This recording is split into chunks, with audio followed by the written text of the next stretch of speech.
Olá, bem-vindos ao nosso Papo da Semana. Sou a Débora Vasques e hoje vamos falar sobre blockchain, que também é conhecido como protocolo da confiança. É uma tecnologia que visa a descentralização como medida de segurança. E quem vai falar sobre isso com a gente hoje é a nossa convidada, a professora Dayana Udry.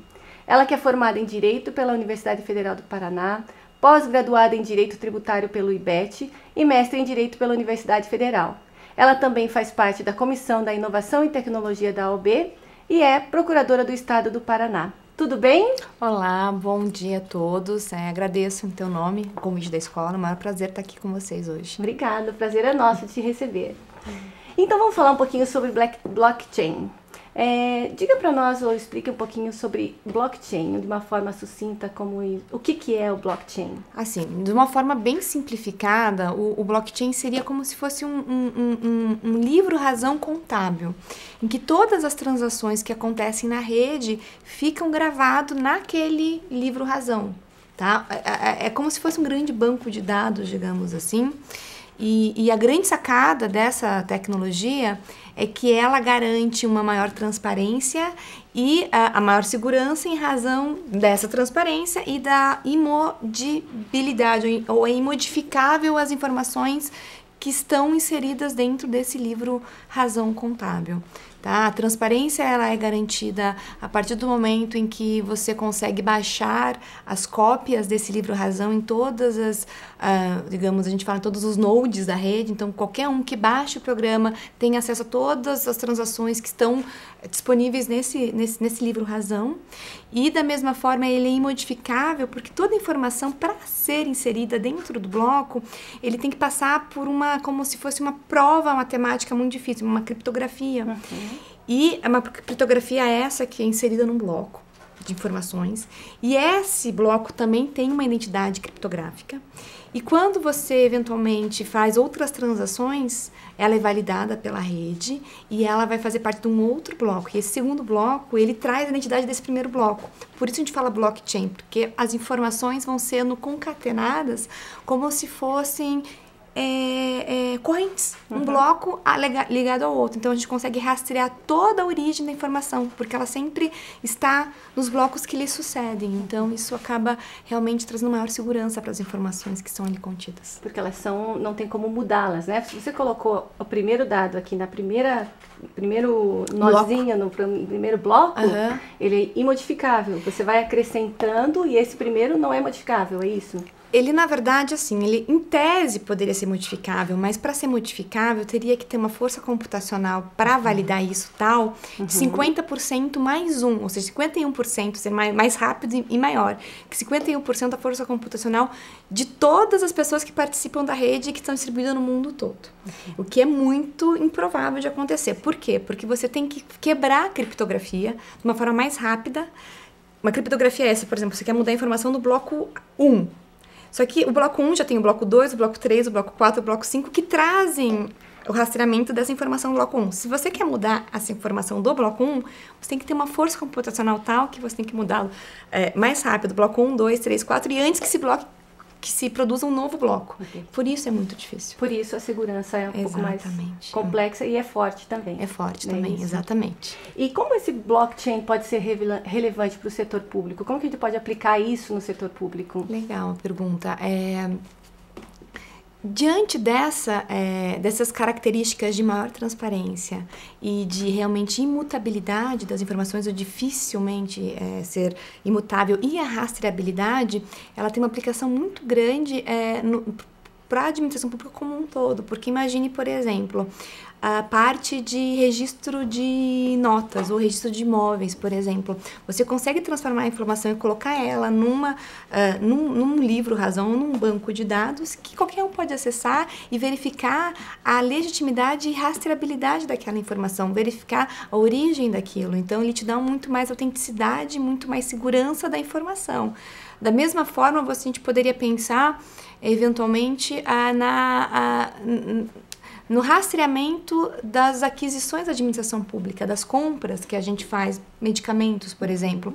Você coloca em blockchain essa informação de, olha, esses medicamentos estão saindo lá da distribuidora, na data tal, valor tal.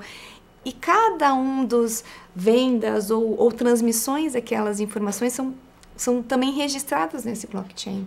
Então, ele traz uma maior segurança e uma maior rastreabilidade e confiabilidade das informações que estão ali e um menor risco de fraudes.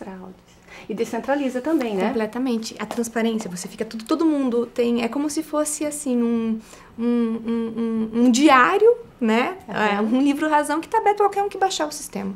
Ok, então, mas a pessoa precisa ter o sistema para poder ter acesso a essas Ele tem que baixar, exatamente. Né? E a blockchain, para que qualquer um tenha acesso, tem que ser uma blockchain que a gente chama no sentido pública, né? Sim. Então, qualquer um que queira baixar esse sistema, baixaria no seu computador, nos nodes da rede, que a gente chama. Entendi. E qual é o risco de se estabelecer mercados paralelos impossíveis de ser acompanhados? Como, por exemplo, a Deep Web, né? Que é uma web diferente dessa que a gente navega. Tá. Como é que seria isso? Então, assim, a gente tem que entender primeiro, eu não sei se ficou meio claro, que esse blockchain é como se fosse uma segunda camada em cima da internet, tá? Então, a internet, ela é estrutural para funcionar toda essa nova tecnologia. A Deep Web, ela é uma internet assim, né, obscura, digamos assim. Então, ela já vem antes do blockchain. Blockchain não tem o condão de fazer um mercado negro paralelo, enfim. Então, no fundo, a gente tem que entender, talvez a origem da pergunta é porque houve uma polêmica relativamente à utilização dos bitcoins que, digamos assim, vem dentro dessa, né, mais ou menos dessa ideia, dessa tecnologia, que eram utilizados com o fim de tentar trazer um maior anonimato para quem fazia as transações na Deep Web.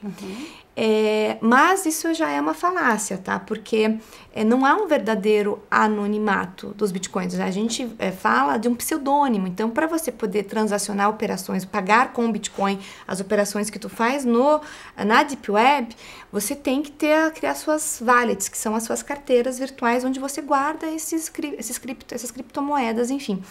Você tem que dar alguns dados. Tá? Não precisa dar teu nome, etc., mas você consegue rastrear eventualmente com uma triangulação. Então, no fundo, a tecnologia como um todo, ela tá aqui para ser usada pelo homem. Então, o ponto, acho que central, que a gente não pode esquecer, é de que forma o homem usa as tecnologias. Acho que esse é a grande questão. Então, assim, ela pode ser usada para coisas ruins como para coisas boas, depende do uso que você dá. Como sempre foi, né? Exatamente. E especificamente no âmbito do Tribunal de Contas, como pode ser usado para melhorar o trabalho de fiscalização? Eu acho que dentro daquela ideia, né, da transparência, de maior segurança, de rastreabilidade das informações, então você consegue dar maior transparência a todos os dados da administração e isso diminuiria os custos de transação, de você conseguir levantar os dados de toda a administração. Porque um dos maiores problemas, eu acredito, para você eventualmente fiscalizar hoje a administração como um todo, são esses dados que não são muito concentrados, não são muito claros. Então, a partir do momento que você consegue trazer isso para um livro razão, transparente, auditável por qualquer um, imodificável, acho que a chance de você, primeiro, ter as informações e segundo, de eventualmente desviar recursos diminui, né? E tem outro ponto que talvez seja interessante, que é possível, como é um sistema, né, um programa, você pode programar por exemplo, a alocação dos valores automaticamente na própria linguagem do programa. Então, você fala, olha, dentro desse valor que eu estou colocando nessa rede, 50% vai para tal finalidade, 30% para aquela. E, em cima disso, você consegue, sem bula, porque o sistema não tem como você bular, é linguagem de programação, automaticamente fazer tudo isso também. Então, tem muita aplicação legal do blockchain e, enfim, dessa ideia na administração pública. E você acha que o blockchain pode acabar com o setor cartorial? Então, eu sempre que me fazem essa pergunta, eu falo assim, da forma como nós conhecemos o sistema cartorial e outros mercados que a gente já conhece, sim, da forma como ela é hoje. Mas não há como você falar que isso nunca mais vai existir, porque não vai. Eu acho que o blockchain ele vem para auxiliar e diminuir os custos e auxiliar na segurança das informações do sistema cartorial. Mas o elemento humano de depurar as informações jurídicas de que isso é um título imobiliário realmente, ou isso é um título, né? Enfim, você precisa de um advogado ou de alguém que tenha essa expertise. Então, é necessário alguém para alimentar o sistema. Eu acho que o sistema vem para auxiliar, mas não para extinguir o mercado. Não é bem assim, sabe? E como fica a regularização dessas novas tecnologias pelo direito, né? Como que se dá essa relação? Olha, você acabou de fazer a pergunta de alguns bilhões de dólares que a gente tem feito no mundo todo, porque o direito ele serve para, enfim, para regulamentar comportamentos sociais. E a partir do momento que nós estamos tendo, como nós estamos vivendo uma mudança paradigmática dessas relações sociais, das relações econômicas, isso vai refletir no direito. Como fazer isso? Esse é o grande problema. As discussões estão sendo as mais variadas possíveis no mundo todo. Então, a gente tem, por exemplo, na União Europeia, a gente tem se discutido a necessidade de uma regulamentação mais uniforme em todos os países, em você tentar entender em que momento você realmente cria valor para o negócio, estabelecimentos permanentes, porque até então a gente tem ideia de estabelecimento permanente com a localização física, né, ou enfim, o domicílio daquele estabelecimento. A partir do momento que você não tem mais estabelecimento, é tudo virtual, como se tributar? Quem pode tributar, por exemplo? Quem pode regulamentar isso?